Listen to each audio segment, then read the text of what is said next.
Bonjour à tous, j'espère que vous allez excellemment bien. Et on va se retrouver pour parler de Formule 3. Je m'excuse un petit peu pour la qualité de l'image, mais je suis obligé de faire cette vidéo très tôt le matin. Donc là, je vois que j'ai un petit effet d'halo sur mon t-shirt qui n'est pas excellent. J'aurais dû prendre un t-shirt un peu plus foncé aujourd'hui. On va parler de la Formule 3. Formule 3 où il y avait la dernière manche qui se passait du côté du Mugello en Toscane.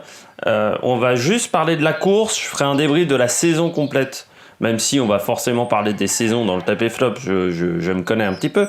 Mais on fera un débrief de cette saison de Formule 3 après le Tour de France. Hein, ça devrait arriver septembre ou fin septembre ou octobre peut-être, un peu plus loin pour faire le débrief de cette saison de Formule 2 qui aura été animée, enrichissante, d'un meilleur niveau que la première.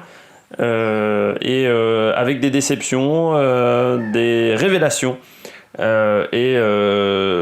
Bon voilà, une saison qui aura été animée avec un titre qui s'est joué lors de la dernière course du côté du Mugello.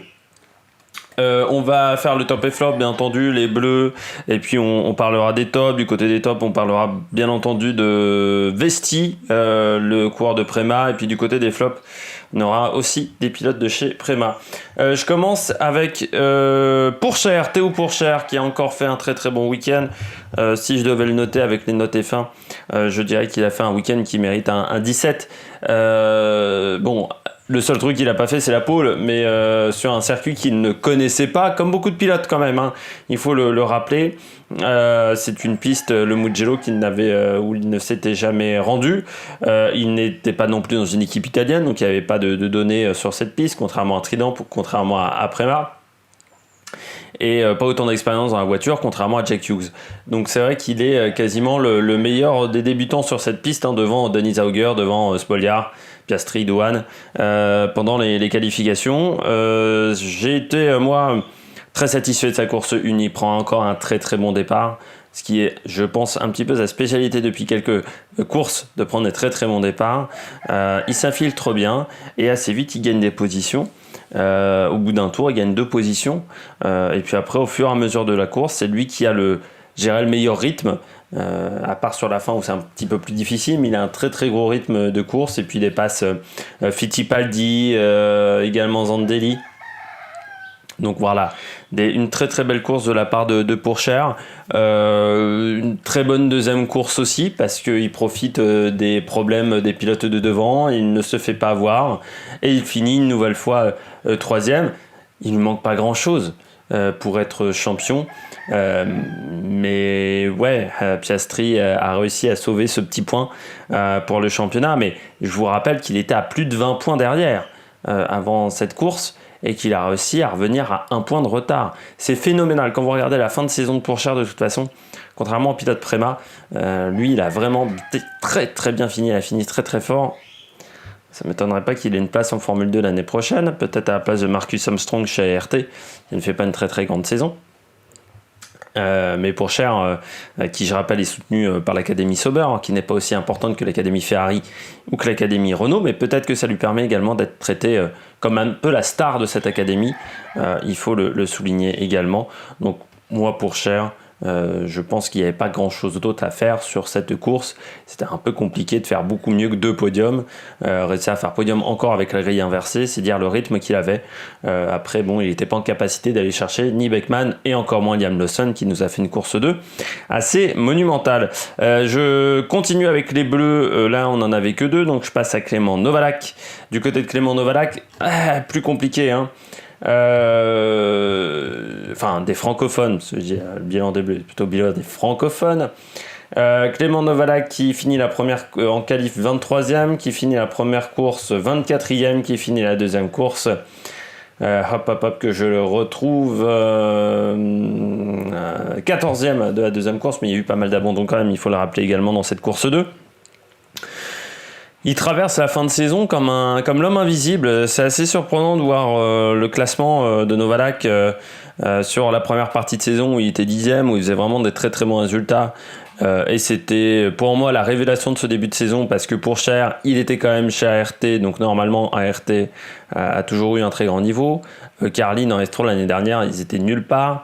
Donc il y avait vraiment et puis ses coéquipiers en plus étaient nulle part également, alors que les coéquipiers de Pourchaire avaient du rythme, mais ils ont manqué ils ont pas réussi à confirmer au niveau des résultats en course. Là du côté de Novalak sur la deuxième partie de saison, là il finit même derrière Schumacher sur la course 1. Il a manqué énormément de vitesse. Alors il a eu un problème pendant toute la saison récurrent, le problème en qualification, mais là encore pire. Et puis même en course, il n'a pas réussi à remonter, il n'a pas réussi à prendre des bons départs, mais il n'avait pas un rythme de course. Souvent il a fait des meilleurs tours sur la première partie de saison, et là sur la deuxième, un peu inexistant. Et c'est vrai qu'en Toscane, je crois que là on a vu le pire du pire. En termes de Novalak, en termes de rythme, ça montre pas une bonne image pour finir la saison pour Novalak. Moi j'espère qu'il continuera en F3. Pour l'instant on n'a pas trop d'infos là-dessus, mais il faudra qu'il travaille son rythme de qualification, ça c'est sûr. Et puis parce que c'est ça ce qui l'handicape énormément, c'est son rythme de qualification, parce qu'en rythme de course, quand il est devant, on l'a vu, il arrive à faire des très très bonnes choses. Mais après, Novalak, la fin de saison est décevante, et cette course-là en particulier a été extrêmement décevante parce qu'il est même derrière ses équipiers, donc c'est pas satisfaisant de la part de Novalak. On passe au top. Je commence avec Frédéric Vesti qui lui a très très bien fini la saison, et encore une fois du côté de cette course où il fait une course 1 assez sublime en se bagarrant avec Jack Hughes pendant très très longtemps.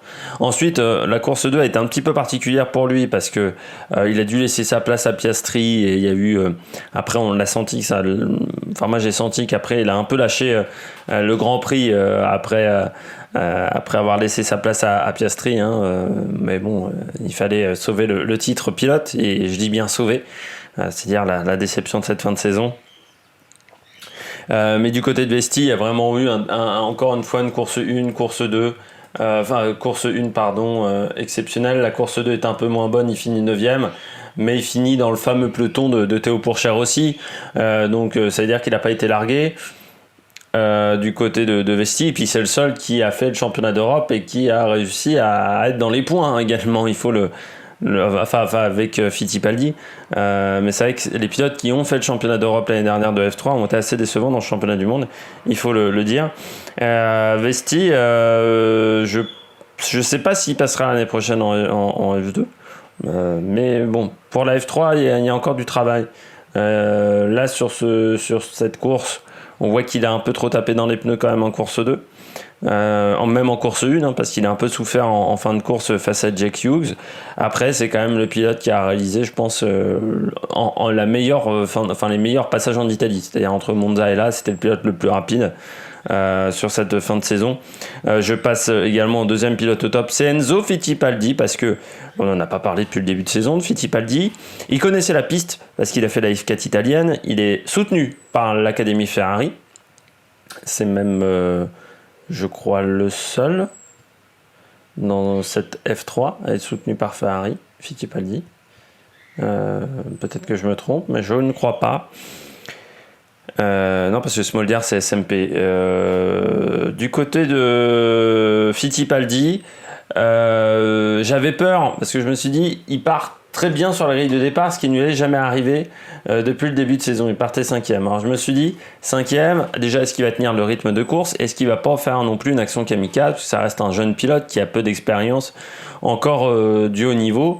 Et non, parce qu'en course 1, il a très bien managé ses pneus. Il a très bien, il avait un très bon rythme, il a bien managé ses pneus, il n'a pas explosé ses pneus en fin de course parce qu'il revient sur sa jante. Et puis il n'a pas fait non plus d'action kamikaze au premier virage, et pourtant c'est une piste où l'action kamikaze est quand même assez aisée. Il a fait vraiment du très très bon travail, et moi il faut se satisfaire de Fittipaldi qui finit lui sur une bonne note contrairement à Novalak, qui certainement l'année prochaine sera, je pense, chez Prema, parce que c'est assez surprenant de l'avoir mis chez HWA, mais il n'y avait plus de place chez Prema, je pense. Donc ça ne m'étonnerait pas qu'il soit coéquipier de Frédéric Vesti l'année prochaine. Et Fittipaldi, là, il a montré des très très belles choses. Il faut voir encore dans l'avenir. Mais c'est un pilote qui reste assez inexpérimenté en Europe. Donc là, c'est une très bonne chose. Puis moi j'ai aimé sa course 2 également, à Fittipaldi, où il finit 4ème, où là aussi il a un très très bon rythme de course. Il n'use pas trop les pneus, Fittipaldi, là encore, donc très bon week-end je trouve du pilote brésilien. Et on termine avec Liam Lawson. Alors autant Liam Lawson, le début du week-end a été compliqué, avec une 10e place en course 1 et une qualification très lointaine où il partait simplement 13e, enfin 13e en qualification, mais il y avait pas mal de pénalités devant lui, donc ça lui a permis de partir un peu devant. En course 1, il n'avait pas de rythme. Moi je l'ai vu à certains moments, par exemple quand il se bagarrait avec Oscar Piastri, c'était pas folichon de la part de Lawson. En course 2, là par contre, il a fait une démonstration, et c'est pas la première fois de la saison qu'il nous fait ça quand il est devant. C'est un rapport en Autriche où s'était planté avec Jack Hughes. Sinon, il a plutôt été performant quand il partait devant. Et on voit que c'est un pilote qui, dès qu'il est aux avant-postes, prend très vite de l'avance. Et là, il gagne quand même la course avec 7 secondes d'avance. Je crois que c'est le plus gros écart avec la victoire de Pourchaire. Hop là, j'ai fait une fausse manip avec la victoire de Pourchaire. C'était en Hongrie où il avait gagné également avec une énorme avance. Là, pareil. Liam Lawson il gagne avec quasiment 8 secondes d'avance. On l'a pas vu de la course parce que comme ça se bagarrait pour le titre de champion, c'est vrai que le réalisateur l'a quasiment pas filmé. Du côté de Liam Lawson, là on commence déjà à anticiper la vidéo sur la fin de saison, mais j'aimerais le voir en F2 l'année prochaine parce qu'il a quand même eu 2 grosses pannes mécaniques qui lui ont coûté très très cher au niveau du championnat. On passe aux pilotes en difficulté. Je commence déjà rapidement avec David Schumacher. Une course qui est assez proche de ce qu'il a fait pendant toute la saison, c'est-à-dire entre 20 et 13 et 14 au niveau du classement. Ça a été une saison très difficile pour David Schumacher. Moi je m'attendais à mieux. Sur la course, on sent qu'il est inexpérimenté sur ce circuit, et puis j'ai pas l'impression qu'il soit très très bon dans la bagarre en peloton, parce qu'à un moment je le voyais dans le peloton et je me suis dit ouf, quand même un pilote qui doit encore travailler dans ce domaine-là. Et puis je vais finir avec Sargent et Piastri. Un dernier week-end pas loin du catastrophique pour les deux, avec Piastri qui prend la 7ème place de la course 2, mais c'est quasiment un miracle, et avec un Logan Sargent qui abandonne dès le premier virage. Moi je trouve que Sargent nous a montré quand même sur cette fin de saison qu'il était un peu friable mentalement, entre son erreur, enfin l'accrochage avec Frédéric Vesti, l'accrochage encore au premier virage, il y en a eu d'autres. Il a aussi pas été aidé par les problèmes mécaniques en début de saison, parce qu'il en a eu quelques-uns. Logan Sargent, ça n'a pas été une saison si facile que ça pour l'Américain. Il n'a pas été si aidé que ça, mais mentalement, il est friable, ce pilote, un peu comme Daruvala. Et on voit que Daruvala en F2, ça marche pas des masses. Donc c'est pour ça que je suis un petit peu inquiet s'il montait l'année prochaine en F2, parce que c'est déjà un pilote qui, sa première saison de F3 a quand même été très mauvaise, qui a beaucoup mieux réussi sur la deuxième, mais dans la meilleure équipe. Il a quand même pas pris le titre non plus. Et puis, il n'est pas soutenu non plus par un junior team aujourd'hui, Logan Sargent. Je pense que son père a de l'argent ou un truc comme ça, parce qu'il est sponsorisé avec LS, avec ses initiales, donc je pense qu'il doit y avoir un truc là-dedans, du côté de Sargent, mais ça a été un mauvais week-end, hein, il faut quand même le dire. Quand vous partez aussi bien en course 1, que vous êtes aussi bien pour la course 2, le titre était quasiment acquis. Enfin, il avait juste à ramener la voiture à l'arrivée, et il n'a pas réussi à le faire, c'est quand même une déception. Et puis je termine avec Piastri. Il s'en sort quand même d'un chouïa là sur cette course-là. Ça a été lui aussi, sa fin de saison est mauvaise.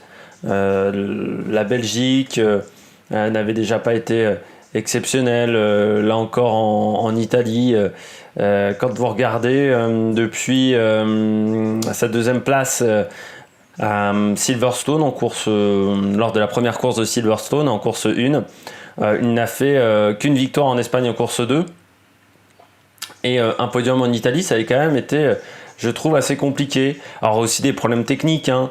Pour Oscar Piastri, il faut le rappeler, il y a eu pas mal de soucis techniques, mais il a quand même 3 résultats blancs contre simplement 2 pour Théo Pourchaire. Et Théo Pourchaire, ces 2 résultats blancs, c'était lors du premier meeting. Il faut s'en rappeler également. Donc ça a été, je trouve, un petit peu compliqué pour le pilote australien. Alors certes, il est champion, donc il ira en F2, mais est-ce qu'il sera champion de F2 rapidement? Peut-être pas sûr, parce que bon, pour un pilote qui avait déjà l'expérience de l'Eurocup, certes c'est un débutant, mais qui avait l'expérience de l'Eurocup, c'est pas un débutant comme Pourchaire qui vient de la F4 directement. Il y a un gap de performance qui est important entre une Eurocup et une F3, la différence est moindre. Je trouve qu'il a parfois manqué un peu de rythme. Il a surtout été rarement bon en course 2. Ça, il faut le dire. Il nous a rarement fait des remontées, à part en Hongrie, où il avait fait vraiment de très bonnes courses.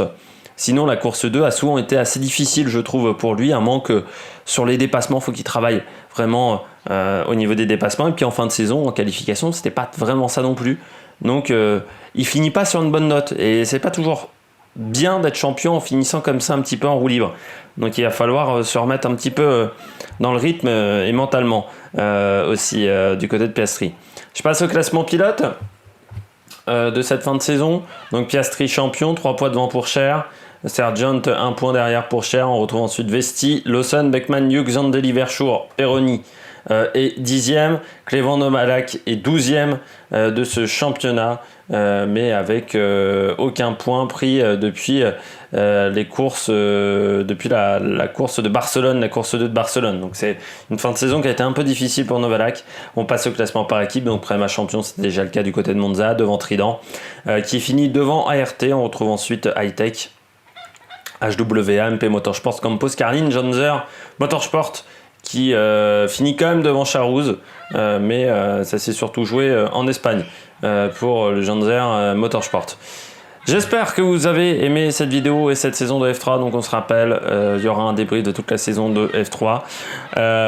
Donc ça sera la dernière vidéo de la saison pour la Formule 3. N'hésitez pas à mettre un pouce bleu, n'hésitez pas à vous abonner à la chaîne et puis surtout n'hésitez pas à réagir dans les commentaires. Allez, ciao ciao sur l'Amérique Production.